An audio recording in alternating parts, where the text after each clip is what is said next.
जैन साथियों, आपका अपने यूट्यूब चैनल में हार्दिक स्वागत है। साथियों, आज हम राष्ट्रीय means cum merit scholarship exam को लेकर शैक्षिक योग्यता के अंतर्गत विज्ञान विषय के प्रश्न और उनके उत्तर जानेंगे। ये जो विज्ञान विषय के प्रश्न हैं आगामी परीक्षाओं को लेकर अत्यंत ही महत्वपूर्ण हैं और इनसे परीक्षा में सवाल पूछे जाने की संभावनाएं अत्यधिक हैं। इसलिए आगे बढ़ने से पहले आपसे निवेदन है कि आप हमारे चैनल को सब्सक्राइब कर लें ताकि आगे आने वाली वीडियो आपको समय से प्राप्त हो सकें। तो आइए साथियों, देखते हैं विज्ञान विषय के महत्वपूर्ण प्रश्न और उनके उत्तर। साथियों, विज्ञान विषय का पहला प्रश्न है, वायुमंडलीय दाब का मापन किससे किया जाता है? ऑप्शन पहला है वोल्टमीटर से, दूसरा है बैरोमीटर से, तीसरा है गैल्वेनोमीटर से और चौथा ऑप्शन है थर्मामीटर से। साथियों, इस प्रश्न का सही उत्तर है ऑप्शन बी, बैरोमीटर से। अगला प्रश्न है, अम्ल और क्षार के मध्य होने वाली क्रिया को क्या कहते हैं? साथियों, इसका सही उत्तर है ऑप्शन सी, उदासीनीकरण। अगला प्रश्न है, चिपको आंदोलन संबंधित है। तो साथियों, जो चिपको आंदोलन है ये वन संरक्षण से संबंधित है, इसलिए हमारा सही उत्तर होगा ऑप्शन सी। अगला प्रश्न है, श्वेत प्रकाश किरण का अपने अवयवी अंगों में विभक्त हो जाने की घटना को प्रकाश का कहते हैं।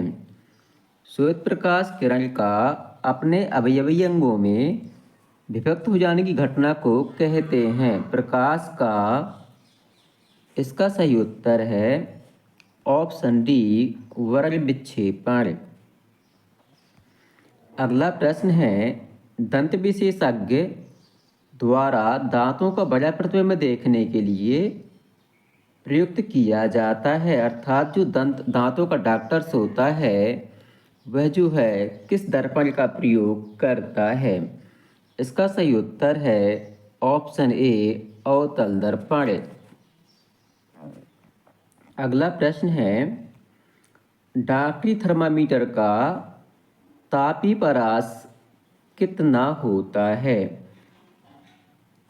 साथ इसका सही उत्तर है ऑप्शन ए, 35 सेंटीग्रेड से 42 सेंटीग्रेड, अर्थात 35 सेंटीग्रेड से 42 सेंटीग्रेड की बीच का तापमान जो है डॉक्टरी थर्मामीटर से मापा जा सकता है। अगला प्रश्न है, स्वस्थ मनुष्य के लिए स्पष्ट दृष्टि की न्यूनतम दूरी व अधिकतम दूरी क्रमशः होती है। तो साथियों, इस प्रश्न का सही उत्तर है ऑप्शन ए, 25 सेंटीमीटर और अनंत। अगला प्रश्न है, सरल सूक्ष्मदर्शी से बना प्रतिबिंब में होता है। साथियों, इसका सही उत्तर है ऑप्शन डी, आभासी और बड़ा। अगला प्रश्न है, निम्न में से चुंबकीय पदार्थ नहीं है। साथ इसका सही उत्तर है ऑप्शन ए, जस्ता, जबकि लोहा, निकेल और कोबाल्ट ये सभी चुंबकीय होते हैं। अगला प्रश्न है, विद्युत धारा के चुंबकीय प्रभाव की खोज किसने की थी? तो साथ इसका सही उत्तर है ऑप्शन डी, ऑस्टर्ड ने। अगला प्रश्न है, सूर्य अपनी विकिरण ऊर्जा प्राप्त करता है। तो साथ इसका सही उत्तर है ऑप्शन डी, नाभ की संलयन प्रक्रिया से। ध्यान देना, नाभ की विखंडन क्रिया जो है इससे बम का निर्माण किया जाता है और जो है नाभ की संलयन क्रिया से सूर्य जो है अपनी ऊर्जा प्राप्त करता है और जो नाभ की विखंडन प्रक्रिया है इसी प्रक्रिया से परमाणु ऊर्जा प्राप्त की जाती है। अगला प्रश्न है, कोई कार 40 किलोमीटर प्रति घंटा की चाल से 15 मिनट चलती है। इसके पश्चात वह 60 किलोमीटर प्रति घंटा की चाल से 15 मिनट चलती है। कार द्वारा तय की गई कुल दूरी ज्ञात कीजिए। तो साथ ही जब इसको आप हल करेंगे तो इसका सही उत्तर आएगा 25 किलोमीटर। अगला प्रश्न है, निम्न में से कौन सा वन उत्पाद नहीं है? साथ ही इसका सही उत्तर है केरोसिन। जैसा कि आप जानते हैं, गोंद है, प्लाईवुड है और सील करने की लाख वगैरह है, ये सब हमें वनों से प्राप्त होगा। अर्थात जो प्लाईवुड है वो भी लकड़ी होती है और जो लाख है ये लाख के पेड़ से प्राप्त होती है। इस प्रकार से वन उत्पाद नहीं है, केवल केरोसिन है। केरोसिन जो है पेट्रोलियम उत्पाद है, यह हमें धरती के नीचे से प्राप्त होता है। अगला प्रश्न है, अनावेशित हो जाने पर इनमें से कौन से सेल को पुनः आवेशित किया जा सकता है?